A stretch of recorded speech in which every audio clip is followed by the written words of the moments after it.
It's a Weird But Wonderful podcast, a journey into the minds of strange people doing strange things.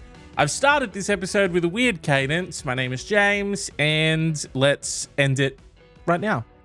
Come on in. You know, we've got a lot to talk about today. All right, it's also an important time. The Counter-Strike World Cup is happening right now. Obviously, in the comments section, email oneweirdpodcast@gmail.com. Let me know which team you're supporting. You know, how do you feel about the roster changes? We'll talk all about that on the new esports podcast that I'm launching.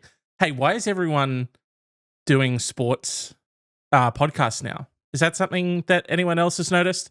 All like a lot of Australian funny haha chuckle guys, comedians. That's the word. Oh my god. And creators and stuff. A lot of them just doing sports podcasts, sports things. And it's weird for me. You know, it occupies a weird space. It's like when you were a kid and you watched all of the Robin Williams movies and then you saw 1 hour photo. You know, how am I supposed to feel about this person now? You know, you were a funny chuckle haha. Now you're holding, you know, an Evangelion toy at a fucking photo developing place and your eyes are bleeding. You know, I don't know what I'm supposed to do with that. But why don't we, hey, can you stop talking about sports and esports, please? Jeez, let me get back to my podcast. Thank you, rude. Jeez. But no, a lot to talk about today. It's finally happened. You know, robots are committing suicide. First ever robot suicide in the world. Confirmed. And how do we feel? You know, I think that robots are getting a little tasty taste of what we've had. The workforce. And even they're not a fan. All of our utopian or dystopian ideals and visions of the future movies. iRobot, it's in the title. Terminator, that didn't end up good, or did it? I stopped watching them after. I can't even tell you the last one that I watched, to be honest. You know, I will tell you this. I put on one of the most recent ones, and I think I lasted 15 minutes, and I was like, I can't watch this shit. It sucks. But anyway. Robots are finally feeling what we feel. Burnout. This says, in a surprising turn of events, I am going to say I'm not that surprised, actually.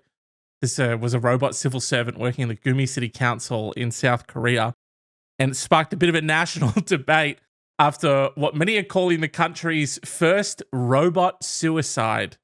I don't know why we're alleging that. It feels like that's what happened. The incident happened around 4 p.m. last Thursday, leaving the community both puzzled and mourning. Guys, mourning whom? Mourning what? Hey, I noticed my mail wasn't by my door today. I was... No. What? The robot supervisor was discovered in a heap at the bottom of a stairwell between the first and second floors of the council building. Guys! Oh, that I am both puzzled and mournful. I guess I'll just have to go get my mail. Oh, that sucks. Oh, that's a minor inconvenience for my day that I didn't need. Witnesses described seeing the robot behaving strangely, circling in one spot as if something was there before its untimely descent. City council officials were quick to respond, stating that pieces of shattered robot have been collected for analysis. The cause of the fall remains unclear, but the incident has prompted questions about the robot's workload and its implications. What do you mean its workload? It's a robot. See, this is what's going to happen into the future. We're heading into a full-blown Will Smithian, iRobotian universe where we're going to start feeling bad for him and stuff. It's not a thing. It's, you know, I say that. Let's be honest. I'm going to be honest with you for a second. I say that, but I honestly feel like you put a realistic enough face or mask on a robot, and like I'm right there with you. I'm like, well, how much work did the robot supervisor have? That's too much, guys. Let's be honest. That's too much. You know, I'm gonna have empathy and compassion for this thing the second it has not even a realistic looking face. I'm gonna be honest. Not even a realistic looking face. Just like you know, it could be like a little animated face. You know, and it's got like a cute little animated face on there. I'm gonna feel bad for it immediately. Oh, I'm part of the problem. I'm part of the problem, aren't I? I'm always looking for ways to transition into the next story. And the best I've got for this next one is on the next episode of the podcast, we're going to have David on, people who viewers, watchers, listeners, consumers, live stream enjoyers of the Advisory podcast that I used to do will know David. And David, friend of mine, transition to Pontotoc County, Oklahoma, where a man admitted to killing his friend, there's the tie, and blaming it on the fear of being eaten by Bigfoot during a 2022 noodling trip.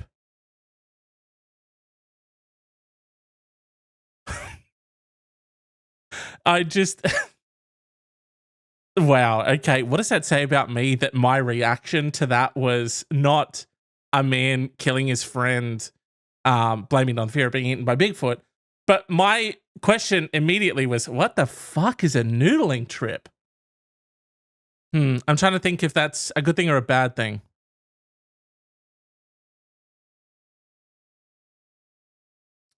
Probably bad. Okay.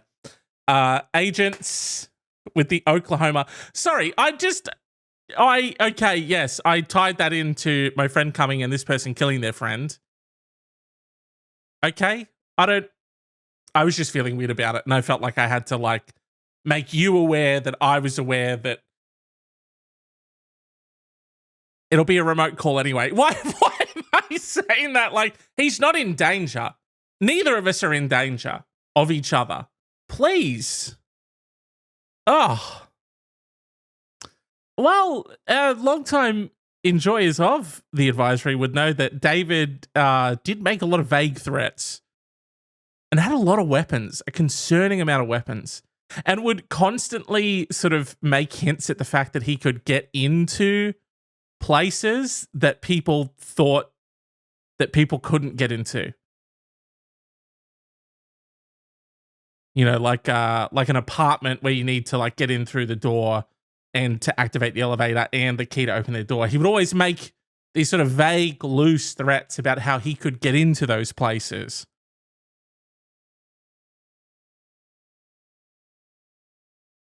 Okay. Well, just know that we are recording that next week. And if that episode doesn't come out and I happen to go missing, tie them in. Reddit, internet crime solvers, get out there. Oh, and then whoever does that can turn the solving of my murder into a podcast. You have a podcast investigating the mysterious disappearance / death / murder of a podcaster. That's some Netflix shit, dude. You're welcome, by the way, whoever does that one. Sucks I had to die for that, though. So, anyway, agents with the Oklahoma State Bureau of Investigation. Bureau of Investigations, Federal Bureau of Investigation sounds very official. I'm with the OSBI, Oklahoma State Bureau of Investigation. Doesn't really have quite the same. Freeze! OSBI, you know? Freeze FBI! That sounds way cooler, the second one. Movies really influence culture, huh?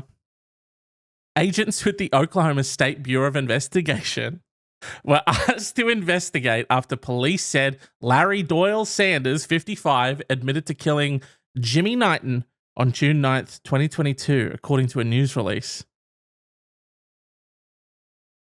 Hey guys, real quick. Yeah, agents of the Oklahoma State Bureau of Investigation.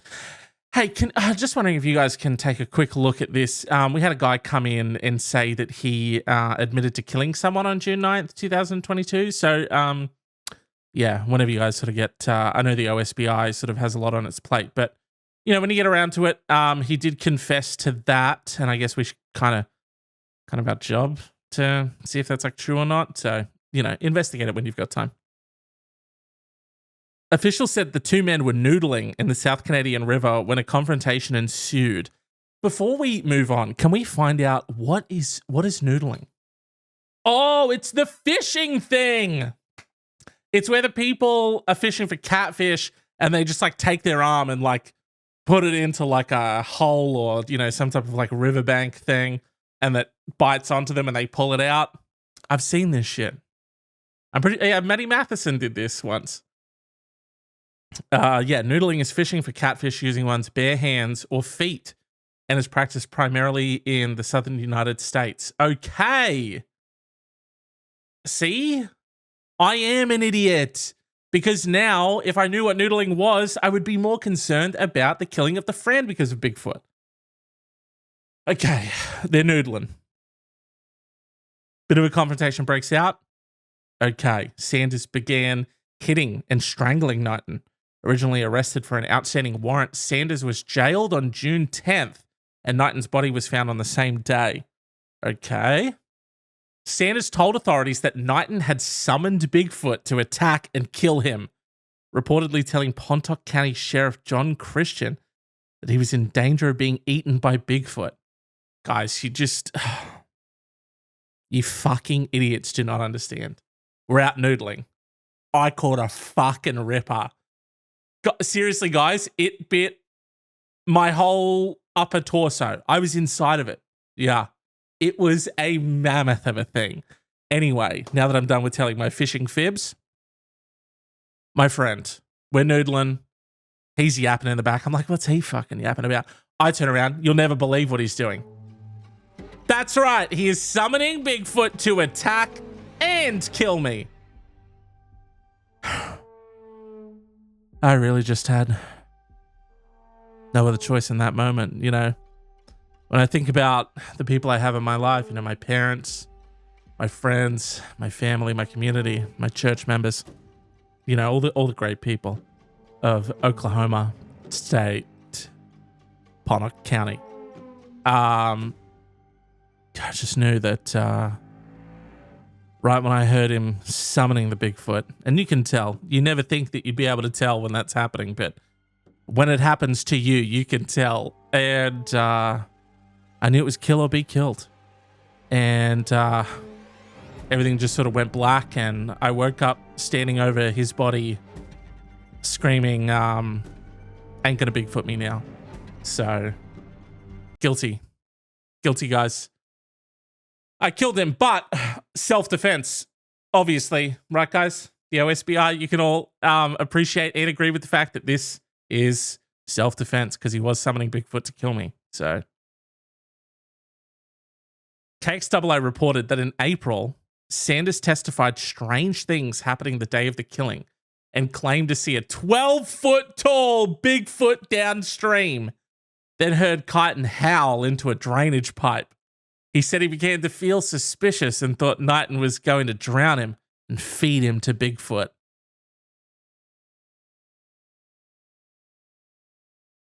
There's a lot to unpack in that. There's a lot to unpack there. You saw a 12-foot tall Bigfoot and you thought, Jesus, well, I hope he's bloody downstream of us so we can be noodling up here and catching all the fish.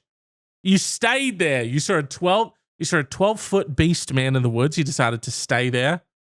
That's crazy. I think I'd be making my way back to the car at that point. You heard him howl into a drainage pipe and then thought he was going to drown you and feed you to Bigfoot. That's a big leap. I don't know how you get to a point in your life where you're making leaps like that. You know? Oh, what? I'm in danger. Kill or be killed. I seen that there, big old Bigfoot. Ain't gonna get me today, boy. That's what he whispered in his ear right before he came up and like, you know, movie style snapped his neck. Ain't gon' Bigfoot me today, boy. Done. The painful irony being that he fed his friend's body to Bigfoot. So hard to feel sorry for him, I guess. And while we're on, we're sort of, you know, there's a groove here. We're talking about animals, man, Bigfoot, snakes. A man in India bit a snake back after it attacked him, resulting in the snake's death. We've had a revenge biting on this podcast before, not too long ago. Crabby Daddy's Revenge. There was a story in there. I vaguely remember there was a guy, I think he was, you know, crabbing or whatever with his daughter, and his daughter gets bitten by the crab. He runs after it. He tracks it down, bites it back. I'm pretty sure he kills it. We love a revenge biting. To kick it for your first instinct. Snake comes out, gets you. Where do you have to be? You know, I need to be a fly on the wall for your life to know how your first port of call is, I'm going to fucking bite this poisonous animal back and I'm going to bite it to death. I'll show you how to bite. Bites it to death. That's your first thought.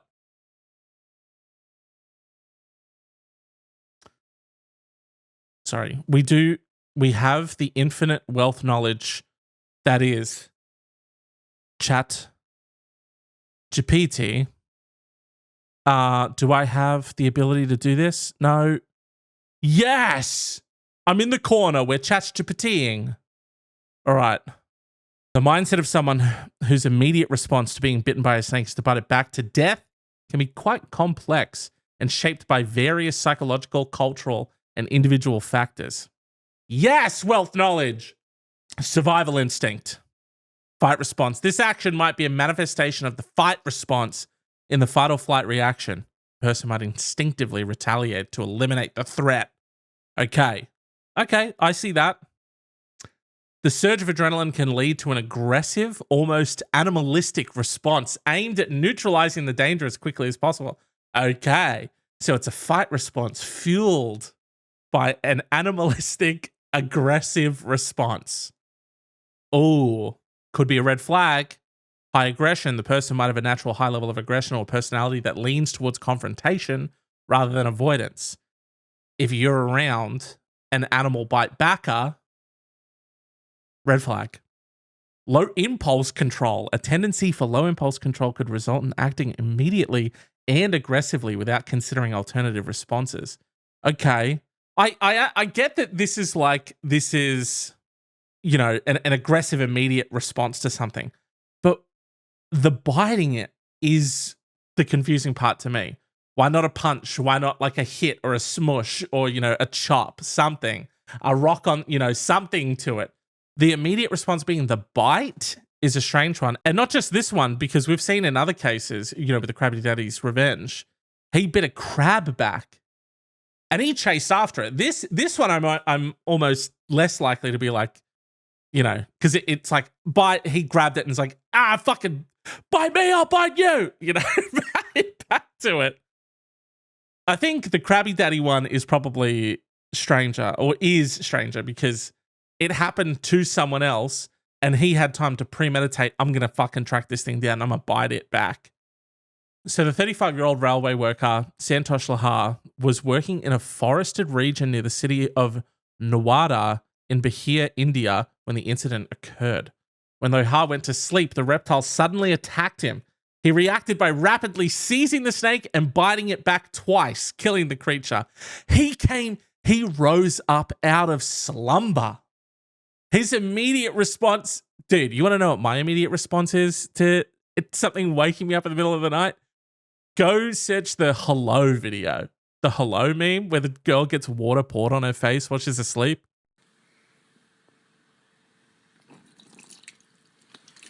Hello? That's me. That's me if a snake bites me. Hello? Ow. That's me, probably 1,000%. This dude immediately kicks into fight mode, grabs it out of sleep. Double bite back. In my village, there's a belief that if a snake bites you, you must bite it back twice to neutralize the venom, Lohar told India Today.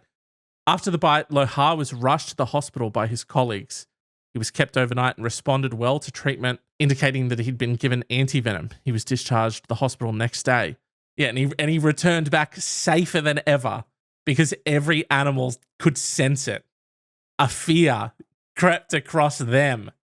And while we're on the subject of animals, let's take a quick trip to the Guangzhou airport in China, where a South Korean woman was stopped after she tried to smuggle dozens of tadpoles past customs in her mouth. How long is that flight?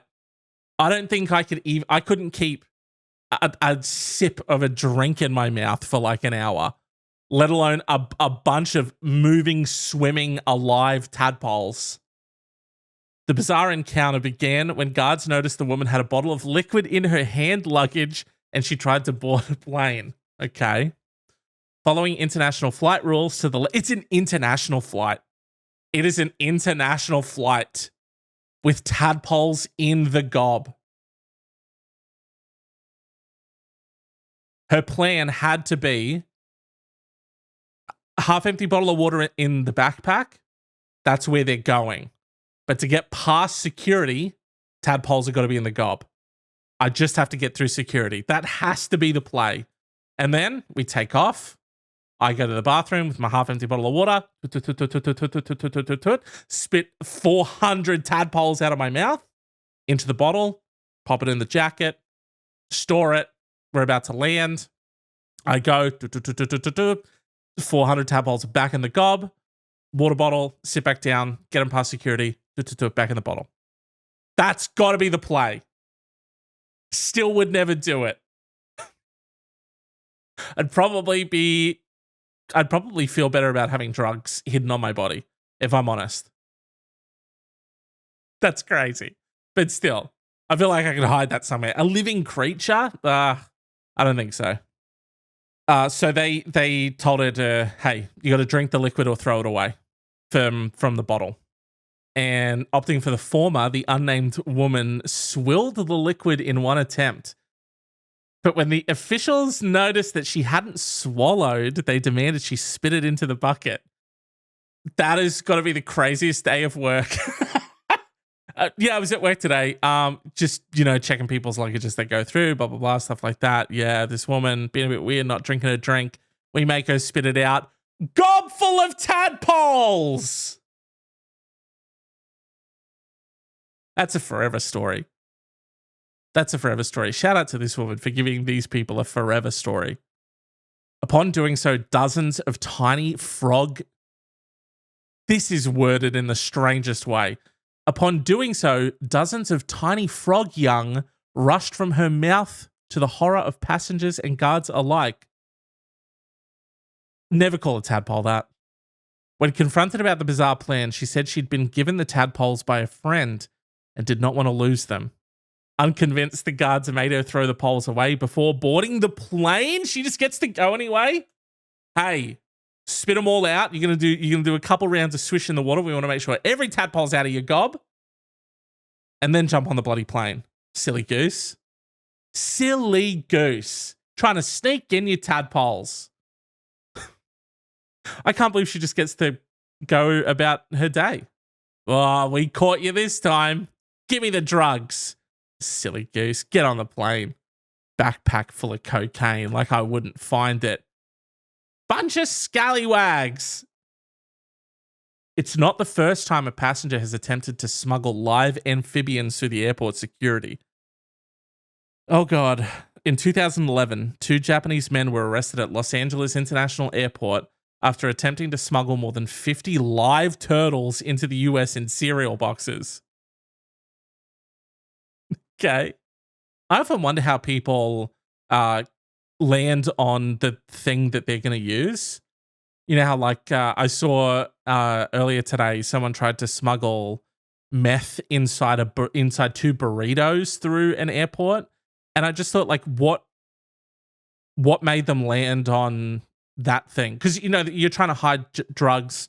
You're probably thinking of like, wait, okay, you know, what can we hide them in? How do you land on the thing that you chose? Like, what were the decisions that you made? What did you rule out to go, yep, doing 2 burritos? Or these guys, no, we're not rolling them up into fucking t-shirts or yoga mats. We're going to do cereal boxes, okay? That's going to be great because no one at the airport looks at food and beverages. Yes, very much. Yeah, the easiest place to smuggle in food, the airport. No one checks that. Crazy choice. Crazy choice. The men, both from Osaka, were arrested at LAX as part of an investigation into live animal smuggling known as Operation Flying Turtle. Just not even, couldn't be like Project Alpha Maximum, you know.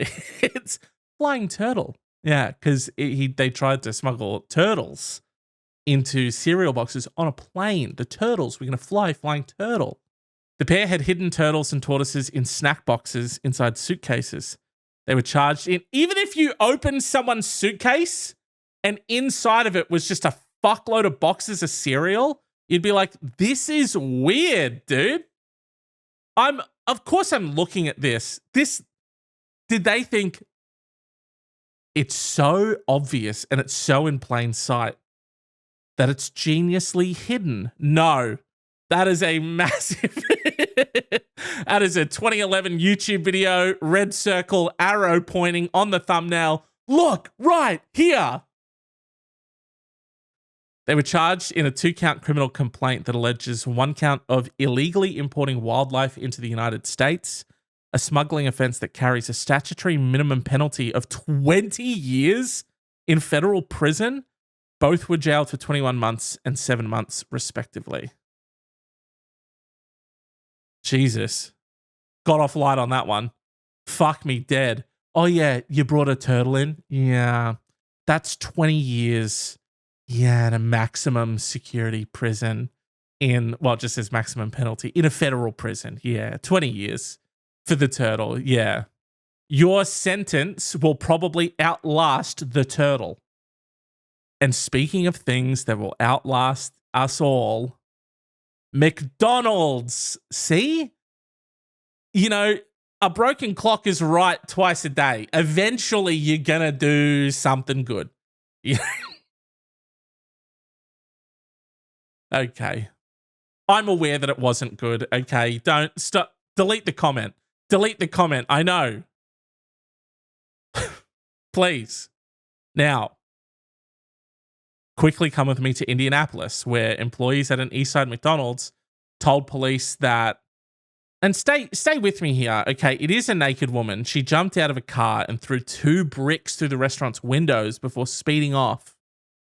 According to an Indianapolis Metropolitan Police Department report, officers were called to the McDonald's located at 3745 North Post Road around noon on Friday on report of vandalism. This happened midday on a Friday. Broad daylight. The sun, highest point. Maximum illumination. Greatest visibility. That's when I'm going to do my nude bricking. Okay. Employees told responding IMPD officers that a nude woman leapt out of a white car with 2 bricks in her hands and chucked the masonry through the 2 large windows. The damage to the restaurant's windows is estimated to be at $15,000. After throwing the bricks, the suspect reportedly jumped back in the white car, which drove away from the popular fast food chain. Police did not have a detailed description of the vehicle the suspect fled in. Employees perhaps too distracted by the sudden buck-naked act committed in blinding light of high noon. oneweirdpodcast@gmail.com. Is this the greatest crime? Because the crime is also a distraction. Check local jewelry stores where they robbed at this exact moment. But the crime, how the crime was committed was so distracting that it distracted people away from evidence that could be used to locate them. Does that make sense? And as long as you don't have like any, tattoos or particular, like a piercing or something, something, a certain cut, you have fluorescent green hair, if you don't have any of that and you're just a regular looking nude person at midday on a Friday and you've got nothing, no distinguishing things that you can sort of be picked up on.